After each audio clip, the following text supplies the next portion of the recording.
नमस्कार। स्वागत है आपका देसी ब्लेंडर में। लास्ट वीडियो में आप लोगों ने बहुत प्यार दिखाया और मुझे पूरा भरोसा है कि मेरी जनता इस वीडियो में मुझे बहुत प्यार दिखाएगी। क्या जोक मारा भाई।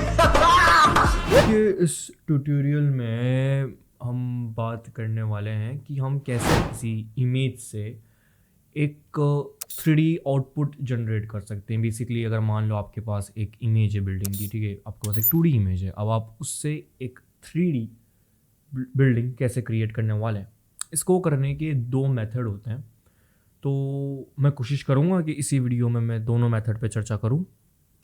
तो फॉर एग्जांपल मैं फ्रंट व्यू में चले जाता हूँ, मैं शिफ्ट ए दबा के इमेज, आप एडिट में सबसे पहले प्रेफरेंसेस में जाके यहाँ पे एड ऑन्स होगा और यहाँ पे इमेजेस प्लेन वाले पे आप क्लिक कर देना, मेक श्योर ये क्लिक हो। फिर आपने शिफ्ट ए दबा के इमेज पे इमेजेस प्लेन पे क्लिक कर देना है, ठीक है। फिर जहाँ पे भी आपने आपकी मैं आपको एक काम करूँगा, डिस्क्रिप्शन में वो इमेज भी प्रोवाइड कर दूँगा, ठीक है। तो आपको वो इमेज ले लेनी है। अभी इस केस में जैसे मेरे पास ये इमेज है ना, मटेरियल प्रॉपर्टी में एक बार मैं इसको चेक करता हूँ, तो ये मेरे पास एक इमेज है, ठीक है। अब मैं इससे एक 3D आउटपुट क्रिएट करने वाला हूँ।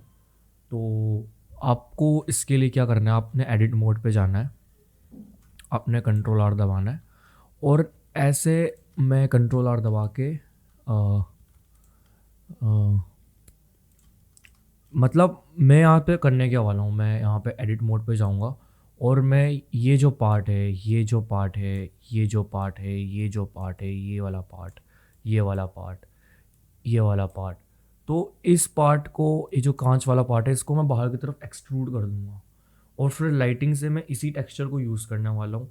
और उसके बाद लाइटिंग से और थोड़े बहुत इसी प्लेन को डुप्लीकेट करके, थोड़ा एडजस्ट करके मैं उसको इस तरीके से लगाऊंगा कि आपका ये जो इमेज है ये 3D में दिखना स्टार्ट हो जाए। तो अगर आपने कभी कोई किसी गेम्स के बैकग्राउंड में या फिर कभी कोई लो पॉली एडिटिंग कर रही हो जिसमें रियलिस्टिक चीज़ें दिखानी है, तो हम ऐसी चीज़ें पीछे लगा सकते हैं जिसमें हमको ज़्यादा लोड नहीं लाना हो सरफेसेस पे, या फिर चीज़ें मतलब कम करनी हो। तो जो जिनको ब्लेंडर आता है, जो इंटरमीडिएट हैं, वो तो शायद इसी टिप से बना लेंगे कि कैसा करना, उनको समझ में आ गया होगा। जो बिगनर्स हैं या फिर जो अभी तक कंफ्यूज हैं कि कैसे क्रिएट कर रहे हैं, उनके लिए अपन मेहनत करने वाले हैं, क्योंकि हम ये सब कुछ क्रिएट करने वाले हैं, ठीक है।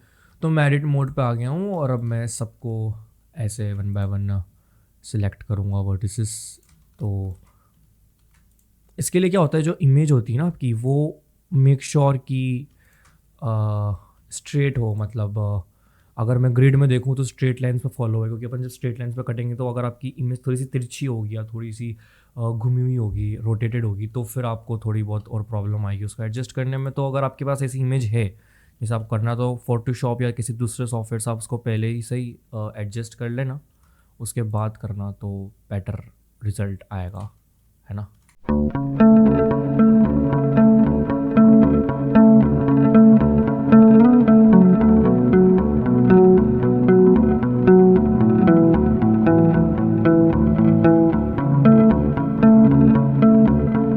अब जैसे कि मैंने ब्लॉक्स सिलेक्ट कर दिए हैं जो मुझे पैटर्न रिकॉग्नाइजेशन से, नॉर्मल सेंसेस, मतलब नॉर्मल लॉजिक से लग रहा है कि यार ये चीज़ें बाहर जाने वाली है, तो फिर मैं ई दबा के इसको थोड़ा सा एक्सक्लूड कर दूंगा बाहर की तरफ and we got something like this. उसके बाद मैं रेंडर व्यू में जा रहा हूँ और मैं यहाँ पे साइकिल सेलेक्ट कर रहा हूँ और लाइटिंग में एक बार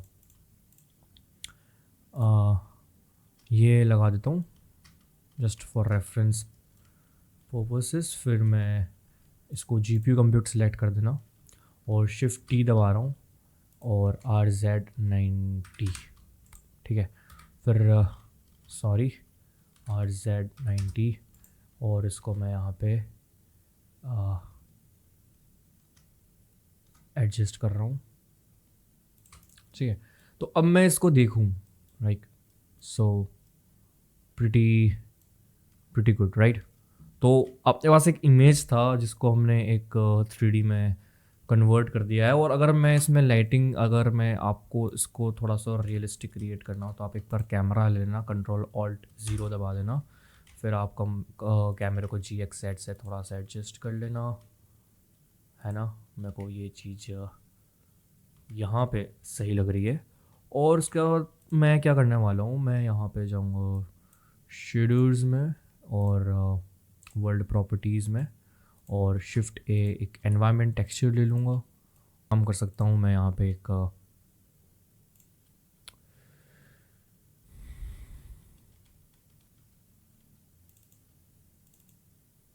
तो मैंने एक HDRI ले लिया है मैंने यहाँ पे, मुझे ये ठीक लगा तो मैंने ये ले लिया। आप भी अपने हिसाब से कोई सा भी ले लो। तो इससे ये रिज़ल्ट आ रहा है। और अब मैं यहाँ पे इसकी स्ट्रेंथ थोड़ी सी कम कर देता हूँ, ठीक है।